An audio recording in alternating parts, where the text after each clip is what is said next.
அதாவது முபாரக் அல் கபீர், ஃபர்வானியா, மிஷ்ரிஃப், மிஷ்ரிஃப்ல இருக்கக்கூடிய அந்த ஃபிங்கர் எடுக்கிற இடம்.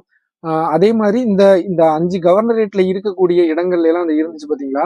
அந்த இடங்கள் எல்லாமே மால்கள்லாம் அறிவிச்சிருந்தாங்க எல்லா இடங்கள்லயும். ஆனா மால்கள்ல எல்லாம் கொய்த்திகள் அந்த மாதிரி தான் போயிட்டு இருக்காங்க. அப்பாயின்மெண்ட் காமிக்க மாட்டேங்குது. இந்த இடங்கள்ல எல்லாம் அப்பாயின்மெண்ட் எடுக்கிறது வந்து உங்களுக்கு 7 மணிக்கு ஓப்பன் ஆகும். ஆனா இது அல்லாம உம்முல் ஹைமான் அதே மாதிரி ஜஹ்ரா கவர்னரேட்ல மட்டும் பாத்தீங்கன்னா, ஜஹ்ராவும் உம்முல் ஹைமான்லயும் நைட்டு 12 மணிக்கு அப்பாயின்மெண்ட் ஓப்பன் ஆகுது. இந்த 7 மணிக்கு பாத்தீங்கன்னா இந்த இதுல வந்து காமிக்காது. ஆனா இந்த உம்முல் ஹைமானும் ஜஹ்ராவும் மட்டும் நீங்க 12 மணிக்கு நைட்டு செக் பண்ணி பாத்தீங்க அப்படின்னா உங்களுக்கு அப்பாயின்மெண்ட் ஃப்ரீயா இருக்கும். அதிகமான அப்பாயின்மெண்ட்டும் கிடைக்குது. ஒரு நாளைக்கு வந்து இந்த மத்த இடங்கள்ல எல்லாம் 1 மணி நேரம் கேப் விட்டு அப்பாயின்மெண்ட் கிடைக்கும். இது வந்து கண்டினியூ அப்பாயின்மெண்ட் ஒவ்வொரு மணிக்கும் பாத்தீங்கன்னா.